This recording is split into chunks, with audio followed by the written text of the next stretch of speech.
Olá, tudo bem, galera? Como passaram a semana? Estudando bastante? Espero que sim. Daremos prosseguimento à nossa matéria. Teremos que dar uma acelerada, pois na última aula tivemos que abordar muitos termos, conceitos e classificações. Haja visto necessário para o entendimento da matéria como um todo. Papel e caneta na mão, para que as dúvidas sejam anotadas e tiradas no respectivo fórum, referente à nossa aula. Preparados? Então, vamos lá! Hoje iremos começar a nossa aula falando de ecossistemas. Como já sabemos, os ecossistemas são a relação existente entre vários componentes de uma comunidade e os fatores abióticos coexistindo em uma mesma região. Para relembrar, vejamos a figura.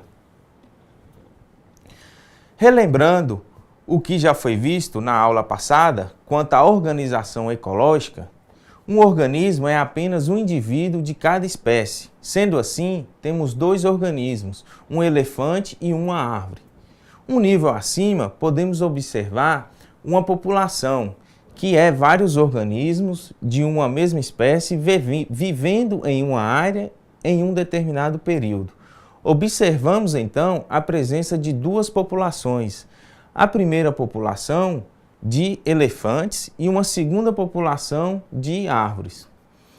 Com o avanço, temos a comunidade, que é o conjunto de populações diferentes vivendo em uma área em um determinado período. Vejamos a comunidade composta por três populações diferentes. Já o ecossistema é a relação dos componentes da comunidade juntamente com os fatores abióticos que coexistem em uma mesma região. E, por fim, a biosfera, que é a união de todos os ecossistemas. A base de todo o ecossistema são os produtores, que são organismos capazes de realizar a fotossíntese. Produzem e acumulam energia através de processos químicos, utilizando como matéria-prima a água, o gás carbônico, luz e compostos inorgânicos. Sendo assim, o funcionamento do ecossistema será basicamente carreado pela transferência de energia entre os níveis tróficos. Associado a isso, temos os fatores abióticos do ecossistema coexistindo diretamente com os organismos do local. Aqui iremos abordar um pouco sobre o que são os fatores bióticos e fatores abióticos. Estes fatores associados mais à estrutura da comunidade que regem os ecossistemas. Os fatores bióticos são todos os efeitos causados pelos organismos vivos num ecossistema e que têm influência nas populações que aí vivem. Neste caso, biótico tem o significado de com vida.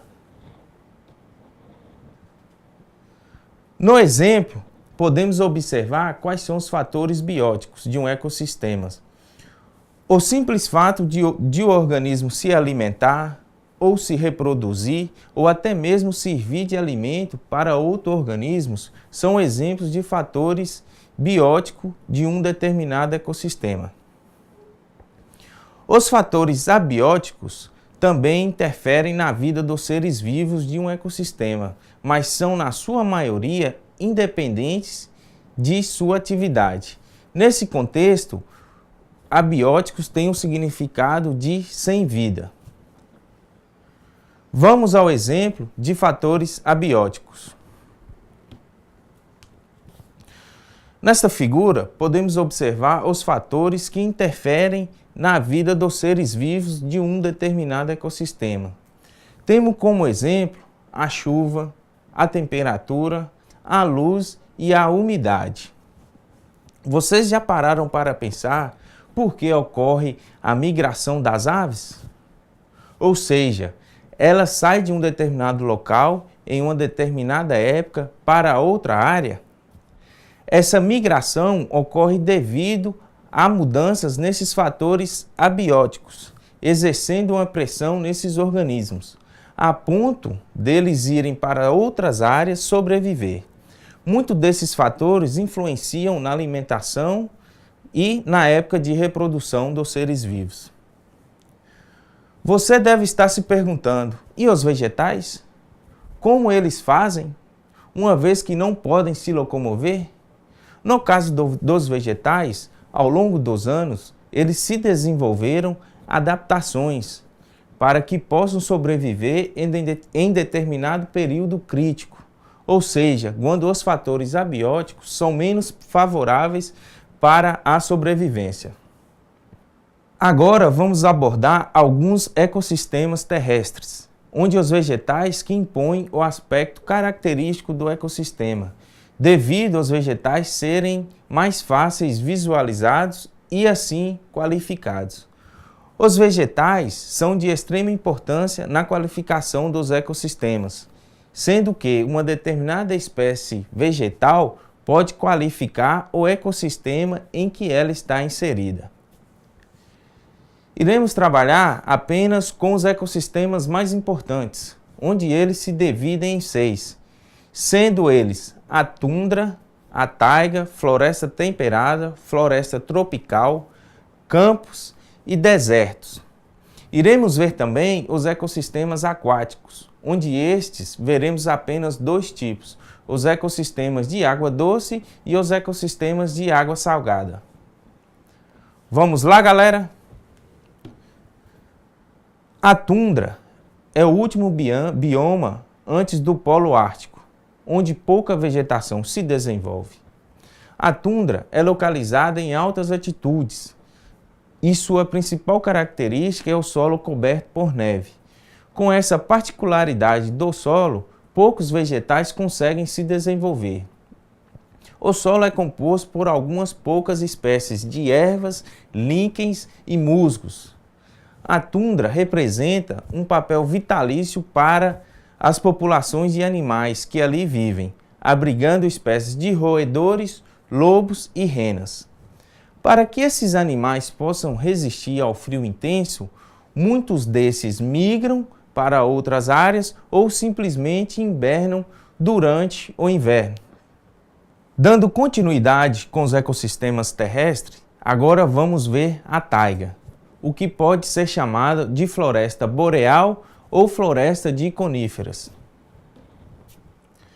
O ecossistema taiga se localiza em elevadas latitudes. Esse bioma, localizado entre as florestas tropicais ao sul e a tundra ao norte. A vegetação predominante são as coníferas. Esses vegetais que possuem porte grande, apresentando troncos grossos e retos, e as copas são em forma de cones. As principais espécies desse ecossistema são os pinheiros e os ciprestes. A fauna é pouco diversificada, sendo formada por animais como lebres, aves, esquilos, renas e diversos insetos.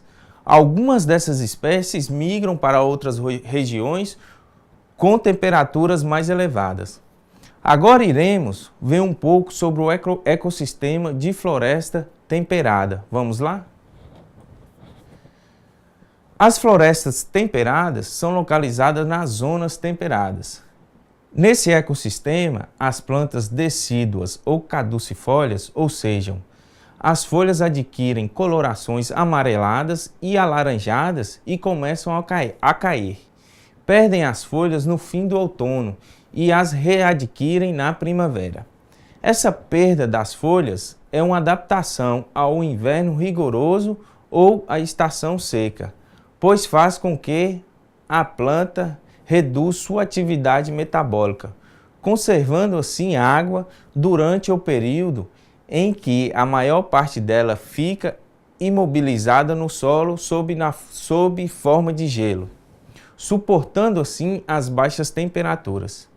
Em relação à fauna, a floresta abriga várias espécies de mamíferos, entre eles os veados, javalis, raposas, leões das montanhas e doninhas, além de pequenos mamíferos arborícolas, como esquilos e arganazes. As aves também estão presentes nessa floresta, como as corujas. Agora veremos um pouco sobre a floresta tropical. Esse ecossistema também é chamado de floresta tropical e é encontrada em regiões de clima quente, com alto índice pluviométrico, quantidade de chuva situada na faixa equatorial da Terra. A vegetação da floresta tropical é a mais rica em espécies do que a maioria das outras. É difícil ocorrer uma planta ou árvore que seja semelhante às suas vizinhas. As plantas mais abundantes são árvores, em média com 50 metros de altura, que só se ramificam perto do topo, formando assim um teto, sobre o qual existe um andar interno formado pelas copas mais baixas.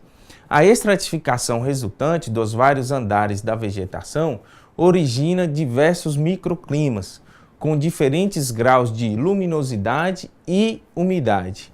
As folhas são elevadas, densas e não caem, são duradouras.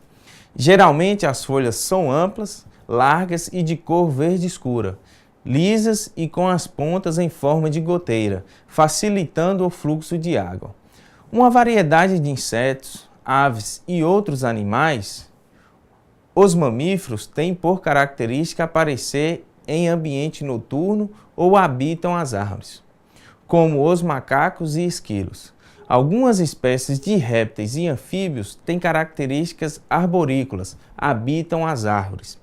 No solo também vivem anfíbios, répteis, mamíferos herbívoros e mamíferos carnívoros, como onças, gatos do mato, entre outros. Vamos estudar agora um pouco sobre os campos. Os campos se dividem basicamente em dois tipos, os tipos de estepe e a savana. Agora iremos ver a diferença entre eles. Os estepes são caracterizados pelo domínio de espécie vegetal de gramíneas, apresentando também pequenos arbustos distantes uns dos outros. Esse ecossistema ocorre em volta dos desertos, onde as chuvas são escassas e mal distribuídas. As estepes semiáridas são encontradas nos Estados Unidos, México, Argentina e Brasil. Essas regiões são fortemente exploradas para a criação de gado. Agora iremos ver o outro tipo de campo, este sendo classificado como savana. As savanas, também conhecidas como cerrados, são vegetações típicas de locais com estação seca, bastante longa, queimadas constantes e em regiões de clima tropical, como transição para outros tipos de bioma. Caracterizada basicamente por uma vegetação de gramíneas e arbustos, a savana possui uma vegetação bastante resistente ao fogo. As savanas podem ser encontradas na África, América do Sul e Austrália, sendo que em cada região ela apresenta uma peculiaridade. Agora vamos estudar o ecossistema denominado deserto, um dos ecossistemas que apresentam uma complexidade devido à pressão exercida pelos fatores abióticos. Os desertos não existiam sempre na superfície da Terra. Pelo menos a maior parte deles foi formulada como consequência da ação do homem. Estes são ecossistemas extremamente secos e quentes, onde raramente ocorre a chuva. A vegetação, quando existe, é denominada por pequenos arbustos, cactos e suculentas. Essas que têm a capacidade adaptativa de estocar água em suas estruturas, tais como raízes e folhas. A fauna é dominada por pequenos répteis, poucos mamíferos e aves. Pois bem, terminados os ecossistemas terrestres, iremos ver agora ecossistemas aquáticos. Como já falado, esses ecossistemas se dividem em dois, os ecossistemas de água doce e ecossistemas de água salgada. Iremos começar abordando o ecossistema de água doce. Vamos lá? Os ecossistemas aquáticos abrangem os de água doce, que envolvem rios, lagos, lagoas, geleiras, lençóis freáticos e reservatórios subterrâneos, e os de água salgada, que abrangem os manguezais e as restingas. Também conhecido como limnociclo, o ecossistema de água doce cobre apenas 0,8% da superfície terrestre, sendo responsável por 0,09% da água total do planeta. Dentre esses ecossistemas, encontramos uma divisão: ecossistemas lênticos e ecossistemas lóticos. Vejamos essa divisão na figura. Os ecossistemas lênticos são ambientes onde a água tende a ficar parada. Como exemplo, temos lagos, lagoas e reservatórios. Já os ecossistemas lóticos são caracterizados por ambientes em que a água apresenta um fluxo, ou seja, rios, córregos e riachos. Como as águas correntes,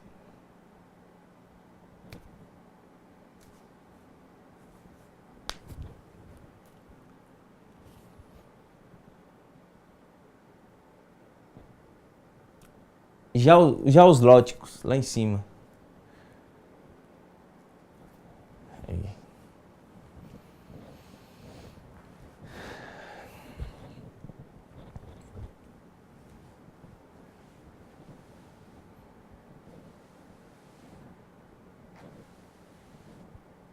Vamos começar o slide 3? O 3? 13, né? 13? Tranquilo. De qual para qual? Já Tá no slide. tá no slide. Os ecossistemas lênticos são ambientes onde a água tende a ficar parada. Como exemplo, temos lagos, lagoas e reservatórios.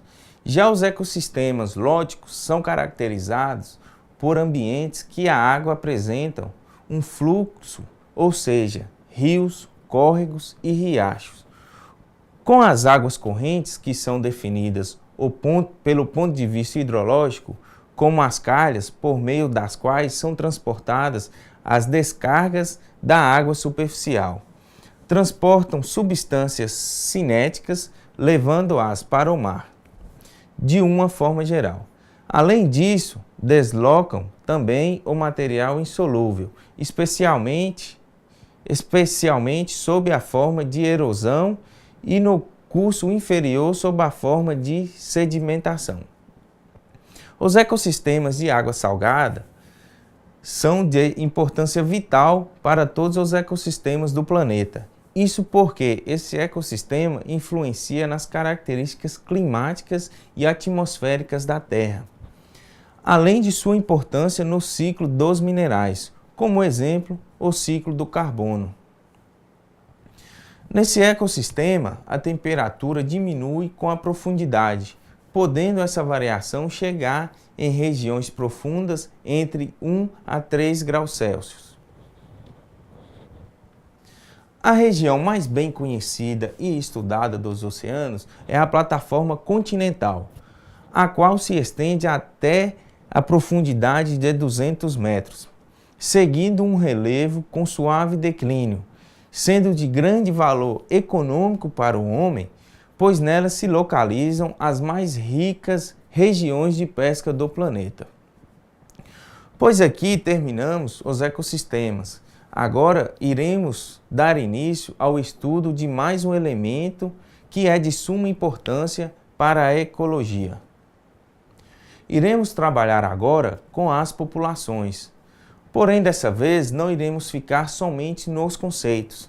Iremos abordar a fundo como a população se distribui, vamos analisar as formas de dispersão de uma população, aprender também como se mede uma população, ou seja, quantos indivíduos compõem essa ou aquela população.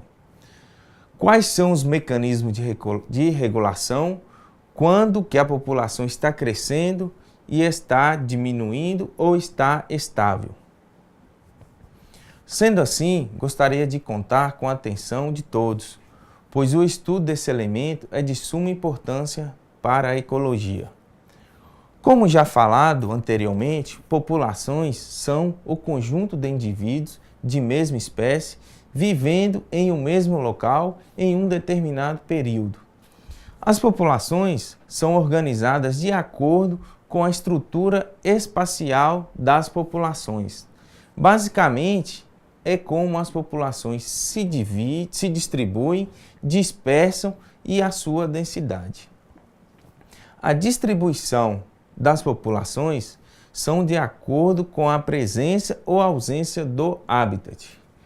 Quando ocorre a presença do habitat, alguns critérios devem ser respeitados. O principal são as fronteiras geográficas. Essas fronteiras geográficas são delimitações dimensionais, ou seja, os limites que cada população tem no seu espaço, como se fosse a fronteira entre os países. Assim, os limites geográficos serão basicamente os habitats, que é o lugar onde cada espécie vive. Quando alguma espécie ou população invade um território que não é seu, temos então uma briga pelo território. Após ter visto como as populações se distribuem e vivem com seus vizinhos, respeitando os limites, iremos abordar uma outra estrutura espacial das populações, que é a dispersão das populações. Essa forma de dispersão é dividida em três: a distribuição uniforme, a distribuição contagiosa e a distribuição ao acaso. Esses tipos de dispersão se faz necessário, pois irá caracterizar o espaçamento dos indivíduos entre si. Veremos como ocorre cada distribuição, observando suas principais características. Vamos começar com a distribuição uniforme. Nesse tipo de dispersão, os indivíduos têm um espaçamento mais regular do que os outros tipos. Usualmente, resulta da competição por recurso ou do comportamento territorial, ou seja, respeitando as fronteiras geográficas. No exemplo, podemos observar um tipo de dispersão uniforme. Aqui em questão, observamos uma plantação de eucalipto, que por suas peculiaridades para crescimento necessita ter um espaçamento mínimo entre os indivíduos. O outro exemplo são de distribuição uniforme entre os pinguins, onde cada um respeita o território do outro. Enquanto a dispersão uniforme respeita um limite igual entre os organismos, a dispersão contagiosa ou agrupada é um pouco ao contrário. Isso porque esse tipo de dispersão é mais comum. Deve-se à variação de características do meio. Essas características podem ser retratadas como fonte de alimento, algum mineral no solo que é propício para aqueles organismos se sobreviverem e do comportamento dos organismos que tendem a se agrupar. Vejamos alguns exemplos desse tipo de distribuição. No exemplo, podemos observar a distribuição da Cavalinésia arbórea, conhecida como a barriguda. Essa planta se dispersa em blocos, ou seja, os organismos ficam muito próximos uns dos outros. Porém, esses grupos não ocorrem em todos os habitats. Muitos pesquisadores descrevem que essas árvores necessitam de condições especiais do solo, temperaturas e chuvas para que possam se sobreviver. No outro exemplo, temos a dispersão dos macacos, que tende a se agrupar devido a fontes de alimento, proteção ou até mesmo o hábito da própria espécie em viver em bandos. Essa dispersão é o extremo das outras duas estudadas acima, pois nessa os indivíduos estão distribuídos homogeneamente por uma área, sem qualquer dependência da proximidade com os outros. Aqui, os indivíduos podem ocupar qualquer lugar. Como exemplo dessa dispersão, temos as árvores. Agora iremos abordar uma outra ferramenta da estrutura da população, a densidade. Este indicador de última instância de população é o número de indivíduos que ela contém. O tamanho populacional tem dois componentes, a densidade e a área. A densidade é definida como o número de indivíduos por unidade de área, e área, por sua vez, é o tamanho do lugar que a população vive. Diante disso, os ecólogos usam ferramentas para obter informações sobre a população, como se a população está aumentando, diminuindo ou se está estável. Veremos agora como se obtém essa informação referente à população. Vejamos o quadro a seguir.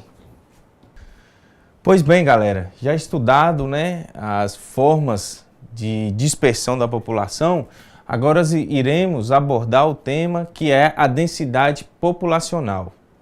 Essa densidade populacional nada mais é do que o tamanho da população, ou seja, o número de indivíduos que essa população tem, ou possa ter ou que terá. Pois bem, uma das principais formas, de medir essa densidade populacional é a taxa de natalidade, ou seja, quantos indivíduos nascem nessa população. Temos também a taxa de mortalidade, ou seja, quantos indivíduos morrem nessa população, por doenças, por desastres ambientais, por predação, ou seja, sendo alimento de outros seres vivos. Temos também a taxa de imigração, ou seja, que é a quantidade de indivíduos que vêm para essa população de outras populações. E temos a taxa de imigração, que é a taxa que mede a quantidade de indivíduos que deixam essa população, que vão para outras populações, para outros lugares, outros hábitats. Sendo assim, quanto maior a taxa de natalidade e menor a taxa de mortalidade e emigração, maior será a densidade populacional, ou seja, essa população estará crescendo. Quando a população estará diminuindo, quando a taxa de mortalidade e emigração forem maiores do que a taxa de natalidade e a taxa de imigração. Aí sim, essa população estará crescendo. Quando que a população estará estável? Quando todas as taxas, forem iguais ou basicamente paralelas, A taxa de natalidade igual à taxa de mortalidade e a taxa de imigração igual à taxa de emigração. Com isso, nós temos uma população estável.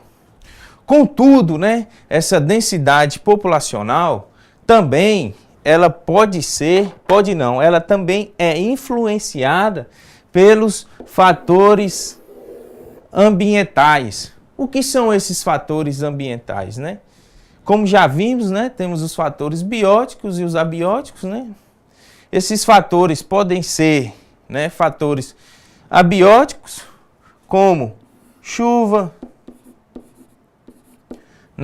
alimentação, ou seja, quanto maior a probabilidade de alimento, quanto maior o recurso de alimento a população tem, maior essa população vai crescer nesse determinado local. A chuva pode influenciar na questão da distribuição de água, questões de fonte de água e vários outros fatores que vão delimitar, esse crescimento populacional. Ou seja, a população, ela também tem o seu limite, limite de crescimento, assim como a população humana. A população humana tem seu limite de crescimento. Temos exemplos no Japão, por exemplo, que a população está crescendo desordenadamente, que lá os casais só podem ter 2 filhos, né? Então, assim, vejam que a densidade populacional, ela tende a ser regulada por fatores, né? Por essas taxas que foram expostas e pelos fatores ambientais, delimitações geográficas, o tamanho do hábitat que essa população necessita para, né, se prosperar e vários outros fatores que envolvem, né, essa densidade e crescimento populacional. Pois bem, alunos, aqui terminamos a nosso tema sobre populações. Agora vou passar para vocês a nossa proposta de aula prática. A nossa aula prática irá abordar um estudo de caso que ocorreu recentemente no estado de Minas Gerais, que foi o rompimento de uma barragem de rejeitos de uma empresa mineradora no município de Mariana.